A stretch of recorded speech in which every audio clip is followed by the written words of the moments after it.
There we go. Hello, everybody. Hey. Welcome back to another episode of From the Fourth Line. My name's Em, and I'm joined, as always, by my lovely co-host, Ella. Hello. We tried to record an episode last Well, week. we half recorded an episode. Once again, we have another, well, not a full episode because it was only like 24 minutes. It was like an emergency episode that we recorded because the Toronto Maple Leafs fired their GM. Mm. And then we tried to record it. It was kind of a janky setup because, like, Ella was doing it off her phone. She didn't have headphones, so Teams was giving us an echo, which is what we usually record on. So we were like trying it over FaceTime. So I was like, well, what if I just, because like I can't call her and then record the call because long distance phone calls Mm. are expensive. It's a So I was hefty like, bill. so I was trying to like screen record the FaceTime call, except the only thing is that when you screen record a FaceTime call, it mutes it. Mm. So therefore, I have a 24-minute emergency episode of the podcast that once again, for the second time, does not have any audio. It is just the video. Mm. We could just post a video in it, just like everyone just has to guess what we're talking about. Guess based on my expression and how much my hands are moving Mm. what I'm talking about. It's a fun game for all the family. And how mad I'm getting. And how much I'm just sort of sat there nodding and looking slightly afraid. But yeah, I guess like I didn't really we'll talk about the Leafs first. I think because it's like for us in the show and like the fact that we haven't put out an episode talking about it, it is the biggest story. And that is that the Toronto Maple Leafs, like what, a week ago, fire a week ago, over a week ago. Because it was a Monday. It was like Monday night at like Oh shit, yeah. 8:45.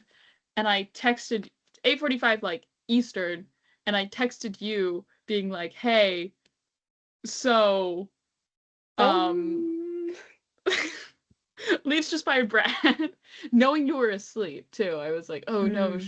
I was gonna wake up to this news. It was a very interesting thing to wake up to.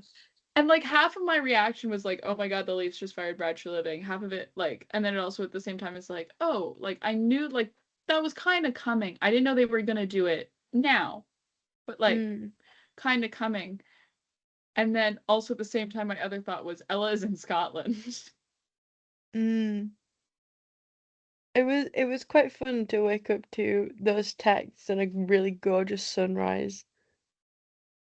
It was really fun. I went into class the next day because we're talking about like the Leafs firing their GM and stuff, and I'm like, yeah, and they're like, oh, I'm like, what are you gonna do about your podcast? I was like, well, look at where my co-host is right now, and I pull up the like share because we share our location, and I pulled it up and I was like, well, look where my co-host is right now, and they're like, where is that? I'm like, the middle of nowhere, Scotland, Just a little island. off like an island off the coast of Scotland.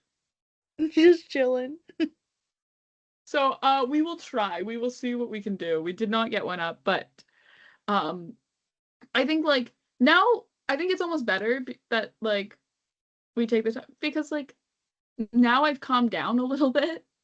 Um because in the episode that we recorded on Tuesday, recorded quote unquote, it was like an hour after the Keith Pelly press conference ended and I was very upset and Mm, mad about the Keith Pelly press conference. which, real.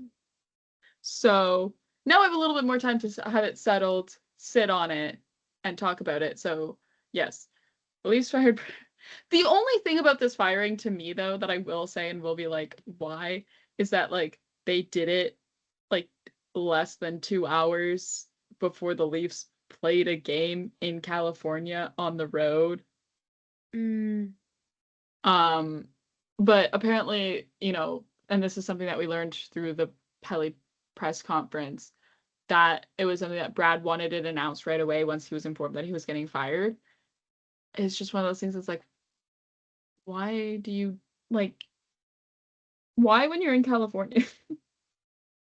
Like that California road trip where like half your media, like all the media that matters, like Mark Masters and like some of those guys, like mm. Mark and your actual like team reporter are all like in California. And you're having this press conference like the next day in Toronto. But you know, it's all right. So some things to note. Um, yeah, I will say, like, doing it now before the end of the season gives the Leafs, like, it gave the Leafs an extra month essentially to find a replacement. Mm. To do the research, do the search. And it sounds like they're gonna do their due diligence. I mean, at least that's what Keith Pelly says. He could be lying straight to us. Like, nothing forces these guys to tell us the truth. But yeah, I just apparently now, because I was listening to Steve Dangle podcast on my way home from school today, but apparently there is talks about the a third party firm coming in and doing the hiring or doing the search process of like the recruiter just finding that GM, which honestly, taking what I took out of the Keith Pelly the Keith Pelly press conference is if like you listen to it, dude has like no idea what he's doing. No. Like, he doesn't know what it takes to run a hockey team. He doesn't know what it takes to run a basketball team. He doesn't know what it takes to run a soccer team, a football team.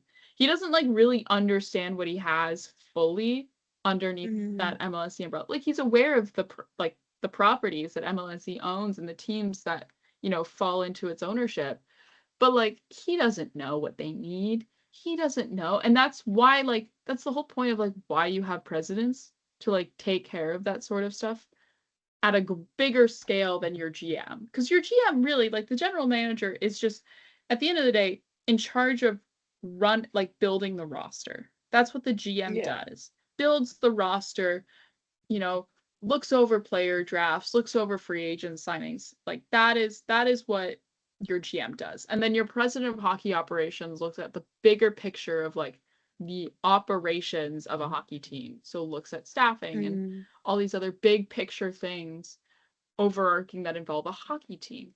But like Keith Pelly doesn't know how to run a like you look at his resume and it's like he spent the last 10 years running PGA Europe in Europe. So it's not even like the full-blown PGA, it's just the PGA in Europe. And then prior to that, he was an exec at Rogers, which is a media company, it's not a sports team. Even though Rogers Sports and Media, like Teal and Sports, they own basically MLSE at this point, and they own the Toronto Maple Leafs. They own the Toronto Blue Jays like outright. Like they do know sports, that's not a question, but like Mm. it's different when you're dealing with a media company. And then before that, he was like the Argos like 30 years ago, and the state of what the Toronto Argonauts were 30 years ago and what they are now is like totally different. Like you don't know. And Mm. that's not like a jab against him. Like his job then essentially is to surround himself with people who do know to make his job easier and also so he doesn't like get goaded into making dumb mistakes. Like that's a whole like the reason why he was hired was essentially just to like be the his job is to be the supervisor of the people under him who are responsible for their teams. Mm.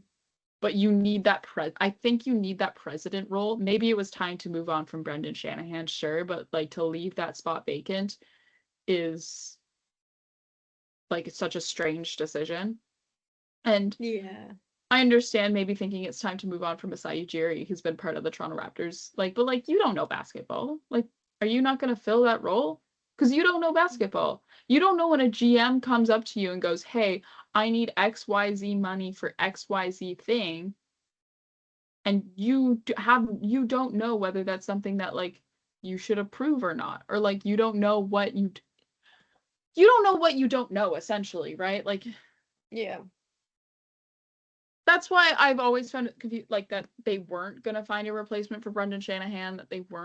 That wasn't something that they were going to do. Was very strange. Now maybe this new GM will solve some problems. I don't know. I'm also like not absolving Brad of his issues and saying, oh, because there was no president to supervise him, that's why. Like, no, that's not true. It's been one season of Brendan Shanahan being gone. Some of the issues with the Toronto Maple Leafs have been made with him overseeing as the president. Mm. But, I've Helly did mention something interesting in his press conference talking about the shift towards like analytics, bringing in analytics. Mentioned Eric Tulsky by name as an example, but I think like that's a great decision. But like also at the same time, you had that analytics guy, you had the number, like the nerd. You had the nerd. It was Kyle Dubas, and I understand Yeah. it is no one there in the organization who was responsible for firing him who's like still there. Like your CEO is different. You got rid of Brendan Shanahan. Like that decision, like who, you know, it's not. But also, you had Kyle Dubas. You look at what he's doing in Pittsburgh. Would you not like Kyle Dubas with how the Toronto Maple Leafs are going right now? Would you not like Kyle Dubas to like make that move? I also think then Kyle Dubas would not have made a couple of trades that were then made by Brad Treliving, in my personal opinion, because there were some really bad trades that Brad Treliving made. But you know, it's just one of those things. You had like, so now you look and you look down the list of who could be an analytics guy, and you look at some of the names that get thrown out there. And like, I'm not gonna pretend as I look at this list of names that have been said. Elliot Friedman had some in his Saturday headlines on Hockey Night Canada this week, but like, I'm not gonna pretend to like look at a list of names and be like, oh yes, I know exactly what you can bring as the GM of a hockey team. I don't, man. Like, I really don't. I don't know really like what people who work in front offices outside of the Leafs can bring to my front office. So I don't know. I have no opinion Mm. on, oh, this guy from Florida. Oh, this guy from Carolina. Oh, this guy from here. Like, just Yeah. like fire someone who's not gonna mess up. I do think you hire someone new. Like, I'm not saying you like it's, Doug Armstrong is probably not gonna happen because the timing isn't right, which is great. Love that. Fantastic. Incredible news. Mm. But um, yeah, the one quote that I will say that I think everyone like that almost like frustrates me a little bit is this quote from Pelly, that where he was talking about the rest of the Atlantic and the Eastern Conference and how competitive it is, and he said, "Oh yes, we have had teams." And these are the teams he listed off. He was like, yes, we have teams like Detroit, Montreal, and Buffalo who have snuck up on us. Like the train of Detroit. Like which like, Huh? these are the last three teams that you should expect, like that you should not expect to like be entering a competitive window because we've been hearing that they're going to enter a competitive window for the past like 5 years. Mm. Also, Montreal made the playoffs last year. They won a round. They went just as far as you did. What do you mean you didn't see them coming? But also, you played that core, like so much of that core that is there now was also there in like 2021 when you lost to Montreal. Like, I know you weren't in charge, but like, what do you Still. mean? Oh, the Buffalo Sabres sort of snuck up on us. You mean the team that's been so abysmally bad for the last 10 years that been able to stockpile draft picks and prospects like Mm. Like, crazy, do and now what? finally all of these prospects and all of these draft picks that they've are now all reaching their peak all at the same time. Because their youngest guy, who you look at that lineup and you go, ah, yes, superstar, is their captain, is Rasmus Dahlin, captain, Mm. 2016. Was he? Yeah, because he was Matthews' draft. Mm. Like, I'm sorry, that's not like yesterday. No, It was a while ago. it's not like we're going, wow, this team really came out of nowhere. Like, I'm trying to even think of a team that we're like, wow, this team really came out of nowhere. Oh, I guess Boston. I guess people didn't expect Boston to be like, to be that solidly in a playoff spot as they are. Mm. But like, Still. Anaheim, maybe. But I think even like, I did a preseason prediction for our sister show, the Coast, on the Anaheim Ducks. And I think I Mm. said they like were gonna be a fringe playoff team, so like sort of half right. I said the word playoff. So Mm.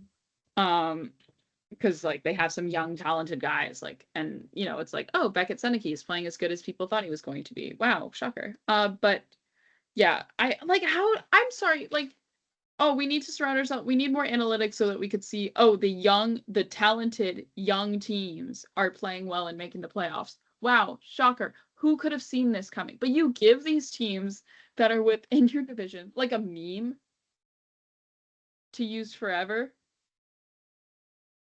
of like, oh, here comes the Montreal train, choo choo. Like, no. The whole thing, like when you go into a press conference like that, all you want to do is say something without saying anything and not make an Mm. absolute fool of yourself and give ammunition for the fans of your opponents. Yeah.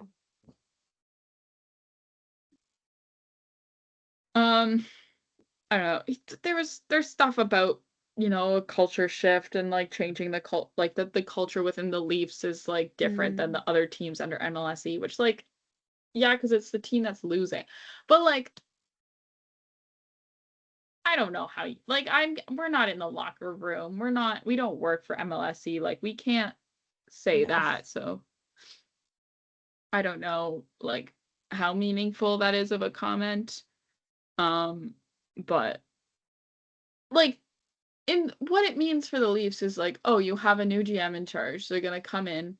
Hopefully, you have it all settled, done and dusted well before the draft. Um, Mm. you've made your hire. I really hope it's not like, I swear to God, if they hire another GM the Friday of the May long weekend, I am going to do something so desperately drastic. It's gonna be quite drastic. Because that's when they hired Brad. Mm. I remember it because I was driving up north with my mom. I pull into the driveway. I'm the one driving, so I'm not checking my phone. Pull into the driveway, check my phone. Oh, it's 5 o'clock on the fucking Friday of a long weekend. And the Leafs have gone and hired Brad Treliving. Yep. Like, huh? So like, Timing. Terrible.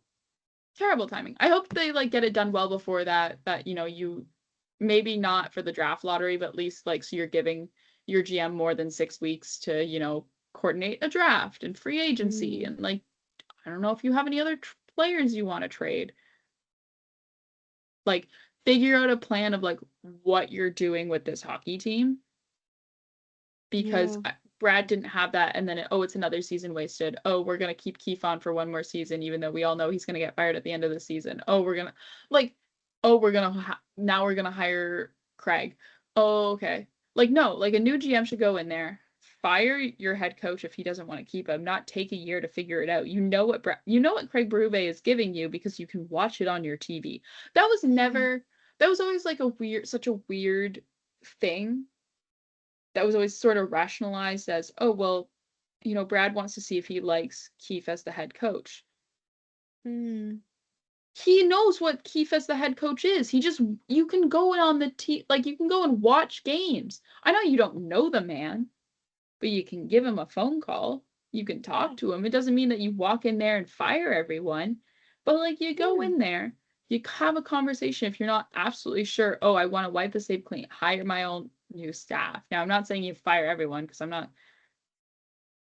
I think there's an argument made that you can keep Derek Lalonde because like the penalty kill hasn't been half bad, even with Mm. Matthews out. I think, Yeah. you're keeping Curtis Sanford, who's your goaltending coach. There's not a problem there, and I think also he's had such an impact on goaltenders that you have upcoming through your organization that getting rid of him would be stupid. And you hold on to your video coaches. You hold on um to Jordan Bean and Sam Kim, Mm. and bada bing, bada boom, fill in the blanks where you will. I mean, if a coach really wants to come in and like get rid of Lalonde, that makes sense. But I do think like he's actually not doing half bad. Mm. But yeah, I don't know. I like, we can sit here and list names. I don't know any name. Like, I know the names, but like, I don't know. Like, it is really silly at the end of the day of like, Deeply. oh, Leafs fired Brad. All right. Okay. Cool. Cool. Fog found in kitchen. Who's Like, surprised? I don't think anyone is. I don't think anyone is the fact that it happened. I think people are more surprised that Craig didn't go first. Yeah, I was sort of. I was expect. I was expecting Craig to go. I always would have thought it would have been like Leafs wrap up their season, locker clean out, bam, next day, Craig fired, bam, next day, Brad fired, 1-2. Mm, I didn't necessarily think that it was going to be, Brad first, and then you're sort of sitting around like twiddling your thumbs waiting. Like, if I'm Craig Berube, like, I don't know, what do you do? You just sort of like sit around being like, well, I guess I'm gonna, like, I don't know, yeah, like guess I'm gonna play these last 8 games on the schedule. All right, team, let's go out there and go face the Anaheim Ducks, mm, which the Leafs did win.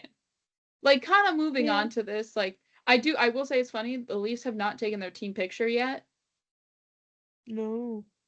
um, which, is something they're kind of running out of time for. But they fired Brad before they could take the team picture, so he's not gonna be Mm, in the team picture, which, no, like, doesn't matter. no. He's not on the team, but, like,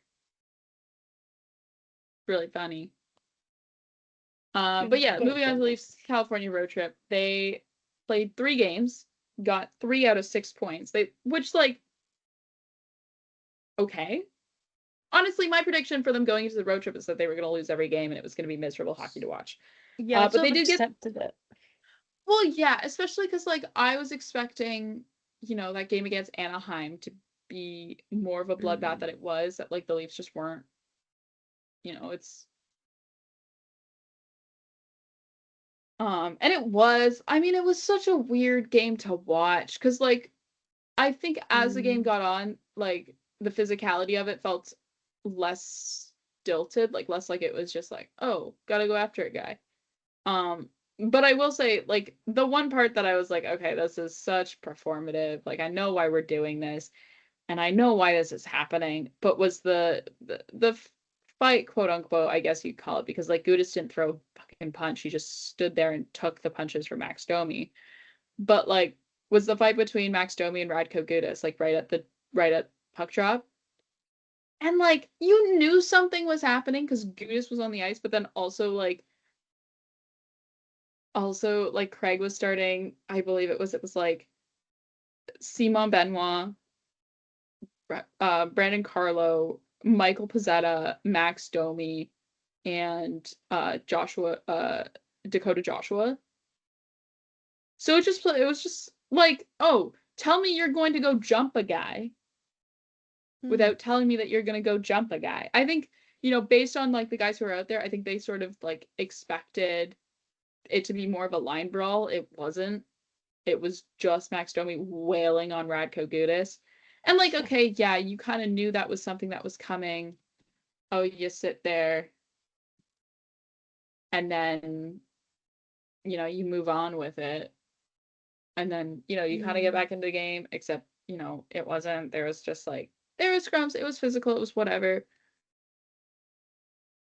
I don't know.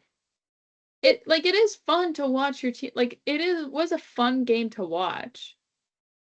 I will mm, say that. And I think, people are going to get mad of either way you put it with this team and the way that they play. Like, either, oh, it's physical and gritty, but it's performative.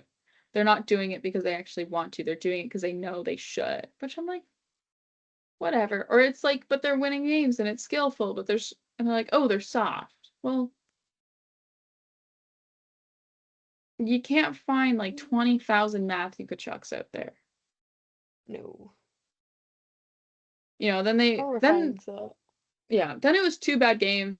A bad one against San Jose. That was a bad game. That, like, I'm gonna be so honest. I think I fell asleep halfway through the second period and woke up and the game was over. Yeah, It was a real. 10:30 start. Like, it was a 10 o'clock start. What am I supposed to do? Yeah, like you have sleep. Exactly. And then the LA Kings game. The fact that one went to overtime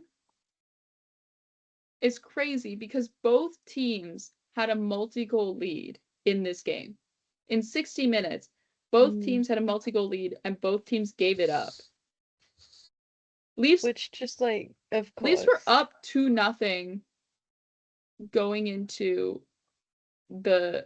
like at the end of the first period. At one point, LA then came back and was up like 4-2. Leafs came, tied it, Mm. had the lead, got tied again, had the like.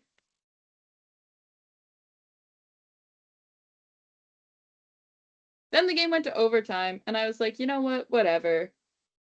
Sure. Quinton Byfield won it for LA. I was like, you know what, whatever. They needed that win. Mm. Um, sure. I think it's more embarrassing that the LA. Oh, I think it says. I'd not say more embarrassing, but I think it says more about how bad the LA Kings are. The fact that that game took place Oh yeah.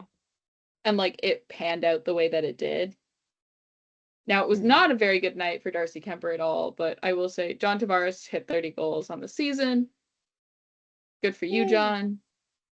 He has been the Leafs' best scorer since the trade deadline. Which like, ugh. Good Oh, for I think it. him. Yeah, good for him. I think it's also just one of those things where it's like no one likes to tank less than No. John.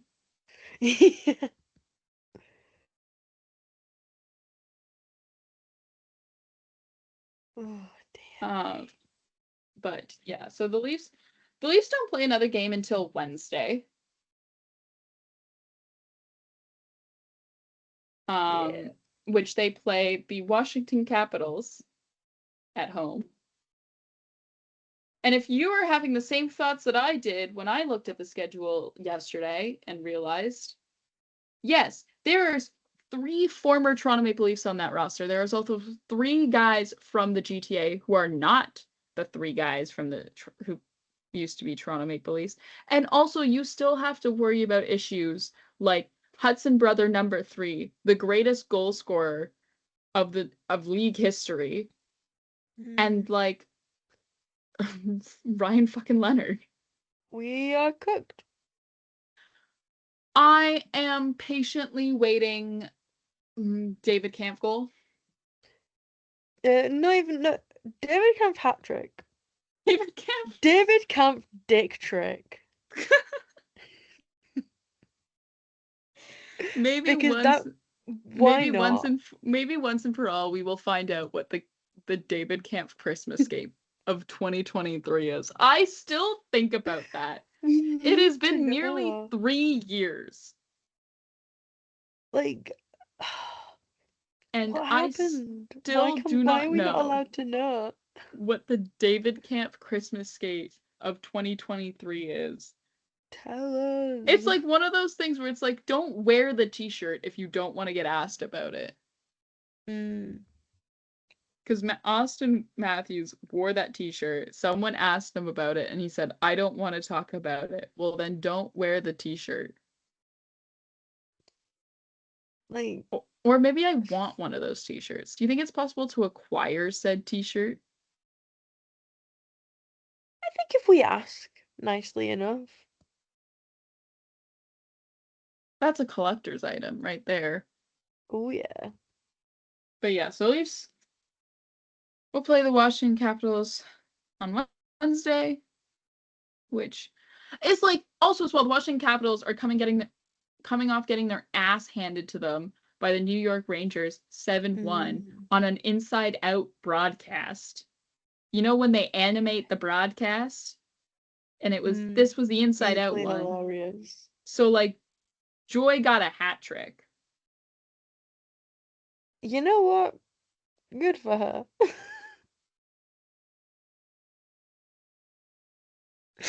Good for her. Oh, it's a back to back with travel. Because Sure. then, guess what game is the day after? Oh god, what game's the day after?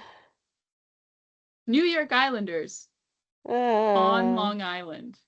oh, So like I really? can't wait to watch Matthew Schaefer reprise his role as the reincarnation of Bobby Orr to Yeah. the orchestra of UBS Arena booing John Tavares. Mm, Glorious. what a time this is Brilliant. gonna be. Fantastic. Speaking of the New York Islanders, they fired their head coach. Everyone's getting fired. They fired Patrick Waugh and hired Peter DeBurrow to replace him on a multi-year contract. So it's not like, oh, to the end of the season, whenever the Isles season ends. No, this is a multi-year thing. And my reaction to this is sure, whatever. Yeah, like, sure. Because like it's like then you start hearing rumor like you're like, oh yes, you're going to like then you're like hearing like, oh, what was wrong with the way Patrick Waugh was coaching the New York Islanders? Absolutely nothing. Because like the issues lied within that roster. They have no blue line. Their blue line is Matthew Schaefer, and that's it. That's all you got. Mm, like, So Peter DeBurrow, noted goalie blamer, is not gonna fix that for you.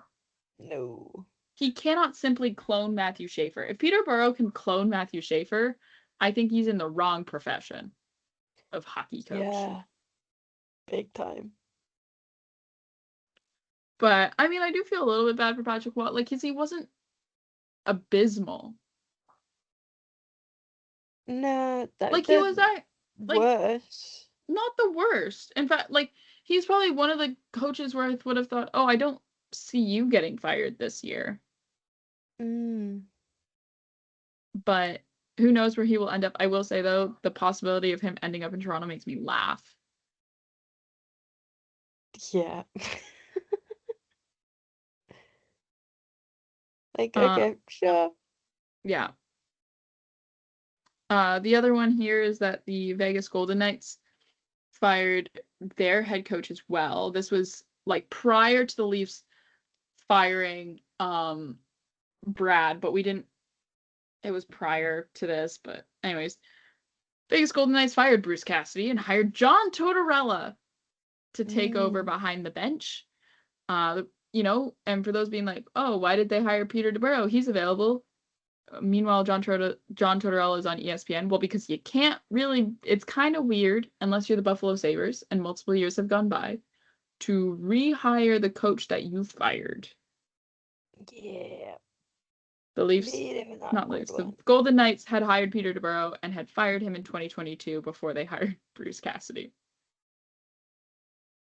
Yeah. So now they're hiring John Tortorella.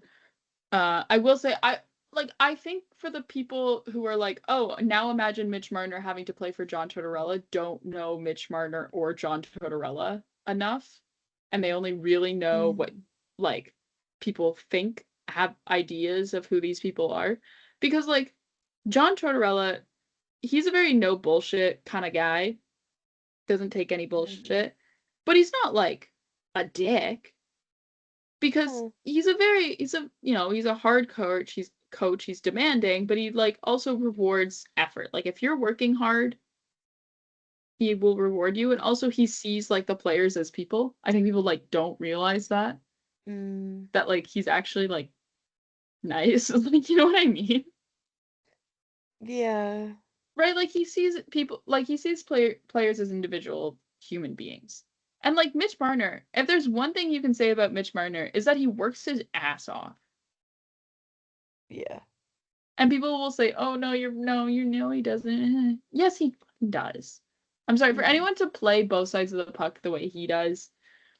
Yeah, you need to work your ass off. So John mm, Tortorella actually, I think, is going to love coaching Mitch Marner. I am like trying to remember. I like have a feeling that there's a coach like a quote from like years ago Like before Tortorella was in Philly, like wherever he was before Philly, of him being like, yes, I would like a guy, and I maybe I'm just making this up, and I probably should have looked it up before we started recording, but like I remember there being a quote like Leafs were playing whatever team John Tortorella was coaching, and he was like, yes, I like, and someone asked him about Marner, and he was like, I would love to coach Mitch Marner. Like, if you don't think that, like, because people have this idea that Mitch Marner's like all these like whoop-de-doo, like spinoramas, whatever, like all these like, I think you are misunderstanding Mitch Marner and also John Tortorella. If you think John Tortorella is gonna give Mitch Marner shit, and like Mitch Marner's not gonna like being coached by John Tortorella. Like, really?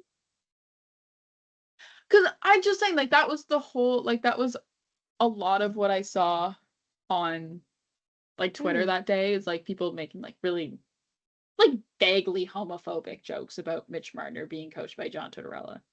yeah. Like it's like one of those things where you start to toe the line a little bit, and you're like, Mm, maybe not. yeah. But yeah, they are like in a playoff spot right now, which is why this thing kind of like is like a little bit weird. Now we did talk about it, I think, on this show about like, I think I did. I hope I'm like not misremembering that we talked about Vegas having a little bit of a disconnect between like the coach and the GM based on the roster that's out there. Maybe I was talking about this with someone else. This is the problem. I have so You, many conversations about sports and hockey that I like remember if I talked to you, or if and said it on the show, or if it's like a conversation I had with someone else. and that is a very good question, and I can't remember if we've Because talked like about it or not. Vegas has always like gone out, and like the way that they've operated is they've gotten the best thing available. What's the best piece we can get Mm, that's available? You know, and you kind of see it in their last couple of big acquisitions. Oh, let's go out. What's the best piece that's available at like free agency last year? yeah. Oh, Mitch Marner. Let's go out and get Mitch Marner. We got Mitch Marner. Oh, what's the best piece available that we can get at the deadline? Oh, Rasmus Anderson. Let's go get Rasmus Anderson. Can you Mm. hear the vacuum? No. My dad is vacuuming right outside my door.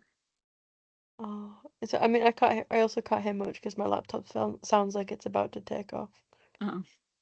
Um, but yeah, like it's like, oh, let's go get Rasmussen, but like not really like seeing, oh, how will these pieces like fit into our lineup?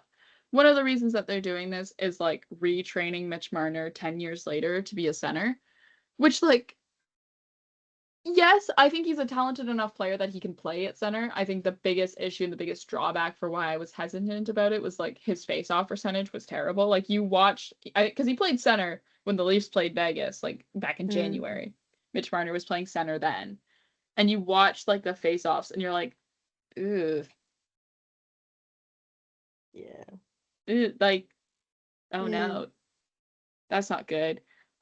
Like that's just a bad face-off. So, but they're retraining him. I think his face-off percentage has been better, mm, or progressively getting better, but it's interesting that like it's one of those things that's interesting that the Leafs had Mitch Marner for 10 years, and no one ever thought to go, hey, what if we retrained? Like, what if we trained him to be a center? Like, what if mm, him or Nylander had them play center? Well, because the thing is Nylander played center with the Marlies, so like, why are you moving one of them to the wing? I get it. Marner wanted to play with Matthews, and that was a big thing of contention, especially when Babcock was coaching the Leafs. But like, you could have had a crazy, and I know then it's like, well, who will play on the wing, blah blah blah blah blah. Like then you lose that wing depth, whatever. But like, imagine if you're running like a 1-2-3 of like Matthews, Marner, Tavares. Nylander can play wherever you want to put him. Fill in the pieces through there, and it's like because they're all competent centers that makes sense. And I know I was very mm, hesitant at first about Mitch Marner playing center just because I was like, well, he hasn't played center since London, and that was like 10 years ago. and yada yada yada. But like I think it's like, oh, the face-offs, it's like, well, you can fix the face-offs, but like it is just a very interesting thing that they're redeveloping a player 10 years after he was drafted, which I think shows the ambitiousness and the creativity that Vegas has within their front office of like the decisions that they can make. John Tortorella, sorry, in his opening press conference, introductory press conference, I should say, says that he wants to keep Marner at center for now, and he's not going to move that. So obviously, Vegas feels like they have something figured out there that they like. But it is just interesting. I mean, at this point, like some things, you just know that that first round series is going to be Edmonton and Vegas. Yeah. And like people are going to say, oh, I don't know how I feel about Edmonton this year, blah, blah, blah. The thing with Edmonton, though, is that like I've never been able to count them out in the playoffs. Say what you will about the team during the regular season. In the playoffs, there's something so different about the way the Edmonton Oilers work that like Yeah. I think people are going to underestimate them this year. Do I think they make another run to the Cup Finals? Probably not. Looking at that team, you got Draisaitl coming back from injury, but I think I think they're going to probably beat Vegas if Edmonton plays Vegas in the first round. I think Vegas has too many holes that aren't being solved properly because Rasmus Anderson still doesn't like really fit, or at least I haven't seen him in a way that fits. Because the thing with him is like he was trying to replace Alex Pietrangelo, except they're two totally different players, so you can't really do that. So I don't know. I mean, speaking of the playoffs, because like that's the thing is like we're now coming up on that stretch of the playoffs, and because it was a conversation I was sort of having with people, with my classmates today about like, hey, like looking at the standings right now, who do you think is coming out of the West? Who do you think is coming out of the East for that Stanley Cup final? And we're divided because it's a hard question to answer. I think the West, maybe you look at it a little bit easier because there's some like easy picks with teams that are just so far ahead of the others. You think, oh, like Colorado, Minnesota could be up there. Dallas, maybe if they finally get their way through the conference finals because they've yet to do that. Yeah. But then you think, oh, but there's like Anaheim. I don't feel great about Anaheim, but I also haven't really seen their playoff. Like, who knows? Maybe they'll surprise everyone. When it comes to the East, though, that's when it's like hard. It's like, oh, who do you pick out of the East? Well, there's a lot of really good teams in the East, but like, do you think Montreal has it? Do you think Tampa has it? Which, like, yeah, you've seen it. Buffalo, or maybe Carolina finally. Like, you know what I mean? So it's like it's a very interesting thing to look at, and obviously we will be doing another um we will be doing another bracket lead up to the playoffs. Yay. Um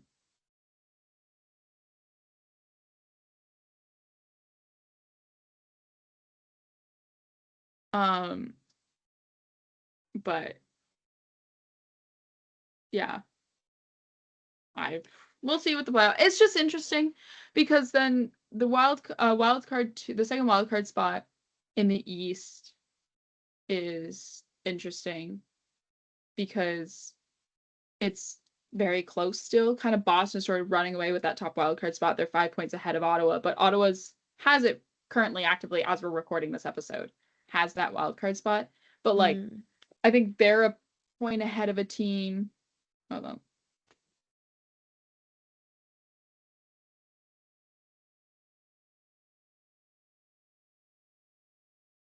Um Yeah, they're a point ahead of the New York Islanders, who are 2 points ahead of Detroit and Columbus. Detroit's really, fallen off there though. Washington is 3 points back of a wild card spot. New Jersey is sort of out of it, but like you'll look through there, and you think, oh, well, New York, the New York Islanders are just a point out of the Metro because they're just a point back from Philly. So then they're jumping up ahead of Boston and Ottawa. Like, it's a very interesting thing if you look at the standings to try and like see how close some of these playoff races will be. I will say though, currently right now with the way the standings are, you could have a first round of Pittsburgh and Philadelphia. Ooh. Like right now, as it stands, the first round matchups in the East would be the Tampa Bay Lightning and the Boston Bruins, the Mm. Buffalo Sabres, Montreal Canadiens, the Carolina Hurricanes, the Ottawa Senators, and then the Pittsburgh Penguins and the Philadelphia Flyers. I'm so here for that. I look, a Pittsburgh Penguins Philadelphia Flyers series excites me because I know that Sidney Crosby will get the fuck up for that. Oh, he's gonna be locked in like he's never locked in before. Um, Carolina Ottawa interests me because those Mm. like yes, theoretically on paper you're like, yeah, Carolina will win that series, but like every time Ottawa and Carolina like play each other, it's interesting. Mm. I don't know. I feel like it's never really been like it's always sort of interesting when those two play each other. Boston Tampa, I think will just be a really good series Oh yeah. because Boston will play like Boston, and Tampa under John Cooper is the Tampa Bay Lightning. And so I think that'll be a very physical series. I don't think it'll be like Battle of Florida. We're gonna punch your brains out and give each other concussions. I No. think it's gonna be like good physical hockey. Yeah. Oh Um, yeah. and you've got skill on both sides as well, because you've got skill with, you know, Pasternak, you got skill with Kucherov, like um and Montreal and Buffalo. That's a frat party. Yeah. That it's such an interesting concept of just like not a single brain cell in sight, and it fills me with joy. I'm like, yeah, I need to see that. I actually do want to see it because it is like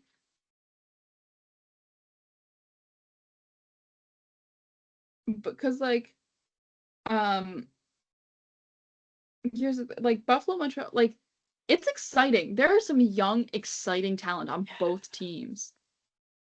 Like that's gonna be fun to watch. And the problem is that's the first round, Oh god, right? All it's those only the good first series will be round. in the first round of the playoffs. And we will just get to watch all of it and observe because we don't have any Yeah, horse in the race. there's no stakes in it for us. No. So it'll be really fun. But I think we'll end this episode here. Mm. Um, in the meantime, what? What do you have? This is this is completely irrelevant, but I was in the park by my house today. I saw a guy like dripped out in Flyers get like he had a Flyers jersey, Name on the Flyers back? hat. He had a jacket on, Oh, so I couldn't see, unfortunately. But I was just casually walking, and he was just stood there, like dripped out in Flyers gear, and I was like, "You scare me," but I have such a deep respect for you right now because, dude, it's a Monday morning. The sun is out for the first time in a while, and what do? You go, it's Flyers weather. And it tickled me. It made me giggle. I walked past him. I was like, I respect you.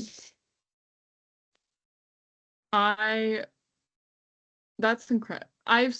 Sometimes you like walk around and like you see people. Mm. But also, like, this is like a little village. I was like, dude, what are the Philadelphia Flyers doing in a little village in True, Yorkshire? true, true. I forgot you're at home and not in Newcastle. Yeah, I was like, this isn't even a city. I was like, dude, what? Um, but yeah, so we'll end this episode here. Also, remember, voting is still open for 10 more days Vote. for our Vote. annual From the Fourth Line Blurb of the Year award. Go nominate your player. Link will be in the show notes. Exercise your right to vote. I'll probably also put out another tweet. Yeah, nominations close on April 16th, the last day of the season. You also, but all of the rules and everything are in the nomination form for criteria. We will announce the winner sometime during the first round of the playoffs. Yeah. You have to stay tuned. Turn on our post notifications so you don't miss. I But hate in the myself for saying that. meantime, after you've done that, you can also go find the show wherever you get your podcast. You can also follow the show on Twitter at From the Fourth Line. That's fourth with the number 4TH. If you love what you hear from us, I've started just tweeting about baseball way more.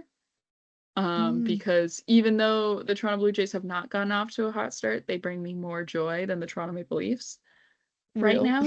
So you can go follow us on Twitter at 60 Leafs for Ella, at PearB1 for myself.